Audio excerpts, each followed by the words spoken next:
اگر دنیا میں عیسائی، یہودی اور ہندو بم ہو سکتا ہے تو مسلم اس سے محروم کیوں؟ آپ فکر مت کریں، اپنی باری آئے گی، اپنے دن آئیں گے۔ یہ الفاظ کس کے تھے اور کیوں کہے گئے تھے؟ آئیے اس ویڈیو میں جانتے ہیں۔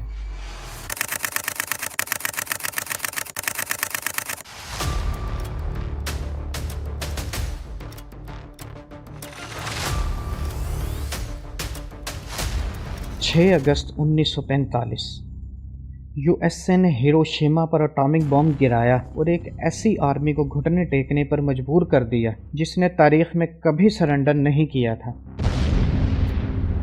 The world will note that the first atomic bomb was dropped on Hiroshima. An American airplane dropped one bomb on Hiroshima. And the Japanese Imperial General Headquarters signed the instrument of surrender. یہ واقعہ پوری دنیا کو ہلا دینے کے لیے کافی تھا، لیکن دو انسانوں کے لیے یہ بہت بڑا سبق تھا۔ ایک تھے قائد اعظم محمد علی جناح، جو اس وقت مسلم لیگ کے سربراہ تھے، اور دوسری طرف تھے جواہر لال نہرو، جو اس وقت کانگریس کے اہم عہدیدار تھے۔ برٹش نے 5 جولائی 1947 کو برٹش پارلیمنٹ میں انڈین انڈیپینڈنس ایکٹ پاس کر کے سب کانٹیننٹ کو 2 حصوں میں ڈیوائیڈ کیا اور کشمیر کا بیج بو کر 2 ہمسایوں کو ایک دوسرے کا سخت ترین دشمن بنا دیا۔ پاکستان بنتے ہی جناح صاحب نے کہا کہ ہمیں اپنے ہتھیار دنیا کے ساتھ جدید ترین رکھنے ہیں تاکہ دشمن ہمیں شکست نہ دے سکے۔ جناح صاحب نے تو صرف کہا تھا، لیکن نہرو صاحب نے ہومی بابا کے ساتھ مل کر اٹامک انرجی کمیشن کی بنیاد رکھی۔ بظاہر تو ہندوستان اپنے اٹامک پلان کو صرف انرجی حاصل کرنے کا ذریعہ بتا رہا تھا، لیکن جناح صاحب اس نیوکلیئر انرجی سے اٹھتا خطرہ بھانپ چکے تھے۔ قائد اعظم نے اس بات کا فوراً جواب دیتے ہوئے ڈاکٹر رفیع محمد، جو کہ اس وقت کیمبرج یونیورسٹی میں ٹیچر تھے، اسپیشل ریکویسٹ کر کے پاکستان بلایا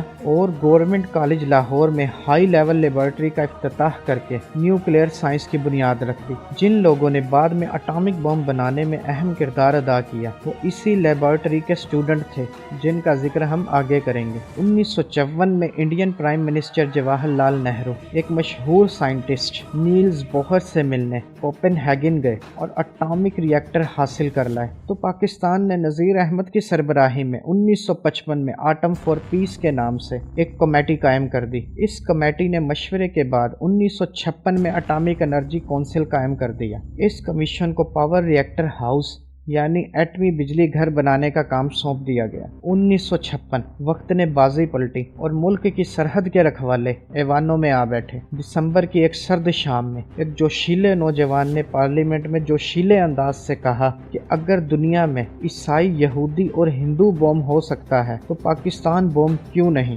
یہ الفاظ کسی اور کے نہیں بلکہ ذوالفقار علی بھٹو صاحب کے تھے، جو اس وقت وزیر برائے توانائی اور معدنیات تھے۔ ایوب خان صاحب نے ان کی بات کو سنجیدہ نہیں لیا، کیونکہ اس دور میں ایوب خان صاحب اس بات پر غور کر رہے تھے کہ کس طرح فاطمہ جناح صاحبہ کو دبا کر اپنی کرسی بچائی جائے، اور بھٹو صاحب انڈیا سے اٹھتا خطرہ بھانپ رہے تھے۔ اس وقت پاکستان کولڈ وار سیٹو اور سینٹو کا رکن تھا، تو جب پاکستان نے امریکہ سے نیوکلیئر ری ایکٹر مانگا تو امریکہ اسے منع نہ کر سکا اور ایک نکارہ چیز سمجھ کر پاکستان کو 5 میگا واٹ کا نیوکلیئر ری ایکٹر فراہم کر دیا، جسے ڈاکٹر عبدالسلام نے، جو کہ نوبل ایوارڈ یافتہ پاکستانی سائنٹسٹ تھے، ایک لیبارٹری میں نصب کر کے کام میں لائے۔ 1963 میں یہاں بھٹو صاحب فورن منسٹر منتخب ہوئے اور دوسری طرف انڈیا اور چائنا کی جنگ چھڑ گئی۔ چائنا کو چھیڑ کر انڈیا منہ کے بل گرا اور ہارے ہوئے باکسر کی طرح تیزی سے پریکٹس یعنی کہ نیوکلیئر ویپن کی تیاری کرنے لگا۔ 1965 میں پاک انڈیا وار ہوئی، جس میں پاکستان نے اپنا ڈیفنس تو اچھے سے کیا، لیکن بھٹو صاحب اپنی نظر ایک جگہ پر جمائے ہوئے تھے۔ بھٹو صاحب وار اینڈ ہوتے ہی آسٹریلیا گئے اور ایک پاکستانی سائنٹسٹ سے ملاقات کی،